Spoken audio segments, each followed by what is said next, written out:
Global Typhoon, Chairman TV. Weather update. Helping homeless people. Please subscribe.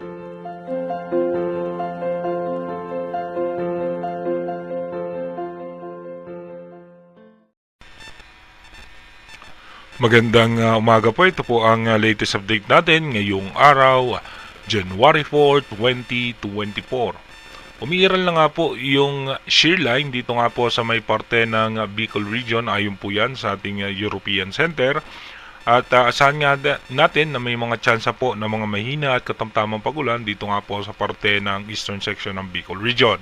At yung northeast monsoon naman ay apektado po niyan yung Cagayan Valley, Apayao, Aurora, Quezon, Metro Manila at natitirang bahagi ng Luzon. At umaabot din po yan hanggang sa may parte ng Western Visayas. Yung easterlies naman ay apektado naman po yung parte ng Mindanao at may mga tsansa ng biglaang pagulan dito nga po sa may parte ng Zamboanga Peninsula.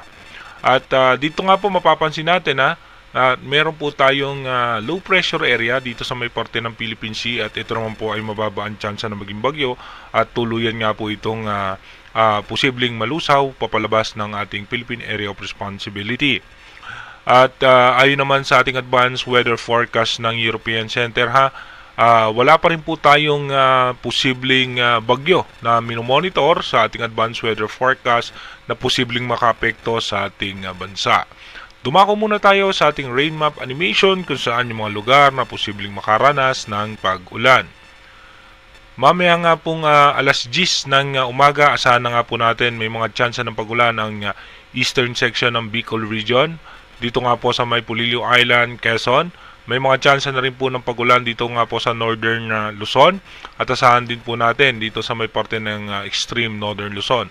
Mananatiling maayos at magandang lagay ng panahon ng Visayas, Mindanao at ng Palawan. Pero pagdating naman po ng alas 3 ng hapon mamaya, asahan pa rin po natin, may tsansa pa rin po ng pagulan ang Central Luzon at maging Bicol Region at Northern Luzon, may mga tsansa pa rin po ng mahina at katamtamang pagulan. Pero yung western section ng ating bansa at Palawan, Visayas ay mananatiling maganda ang lagay ng panahon. Sa Visayas naman, magiging maaraw nga po maalinsangan ng panahon dahil po yan sa easterlies. At dito naman po sa may parte ng Davao City, may tsansa nga po ng katamtamang pag-ulan lamang. Pero yung malaking bahagi ng Mindanao, mananatiling maayos at maganda ang lagay ng panahon.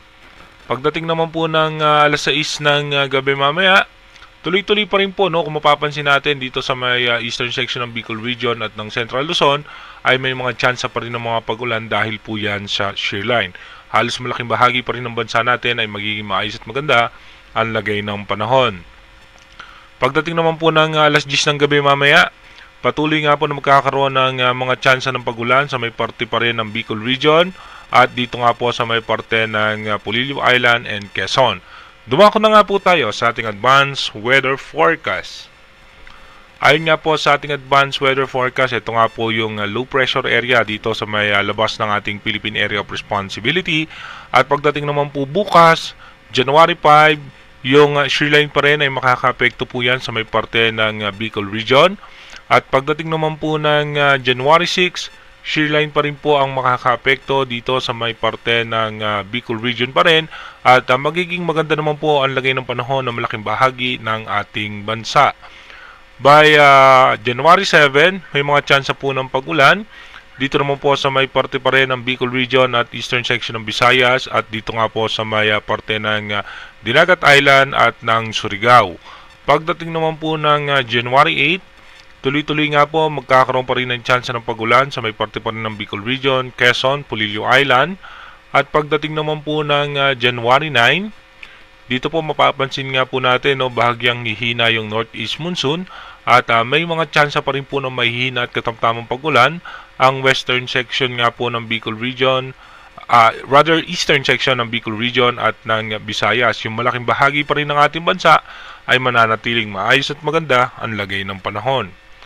By January 10, magkakaroon nga ng possible low pressure area o sama ng panahon dito muli sa labas ng ating Philippine Area of Responsibility at muling bubugso yung ating northeast monsoon kasabay nga po ng pagbugso ng easterlies o yung mainit na hangin na nanggagaling sa dagat Pasipiko.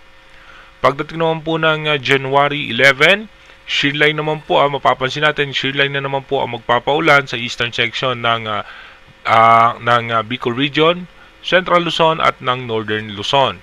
Pagdating naman po ng January 12, shear line pa rin po ang magpapaulan. Mga posibleng malalakas na pagulan po ito sa may parte ng Catanduanes, talo sa dito nga po sa may eastern section ng Bicol Region.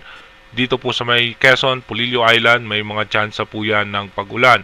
Sa may Palawan din po, may tsansa ng pagulan pagdating po ng January 12. By January 13, shear line pa rin po ang magpapaulan dito nga po sa may parte ng Bicol Region, Central Luzon, makakaranas nga po ng mga posibleng pagulan at makakapal na kaulapan naman po dala ng posibleng low pressure area dito nga po sa labas ng Philippine Area of Responsibility ang magpapaulan naman sa eastern section ng Mindanao. Kung mapapansin natin, wala pa rin po tayong minomonitor na posibleng bagyo na makakaapekto sa ating bansa simula January 4 hanggang January 13. Inuulit po natin, yung ating advanced weather forecast is possible scenario pa lamang po yan. Malaki pa rin po ang tsansa na magbago yan. Kaya manatili tayong tumutok sa ating advanced weather forecast para malaman natin yung mga posibleng sama ng panahon na makakaapekto sa ating bansa. Mag-iingat po tayo palagi. God bless po sa ating lahat.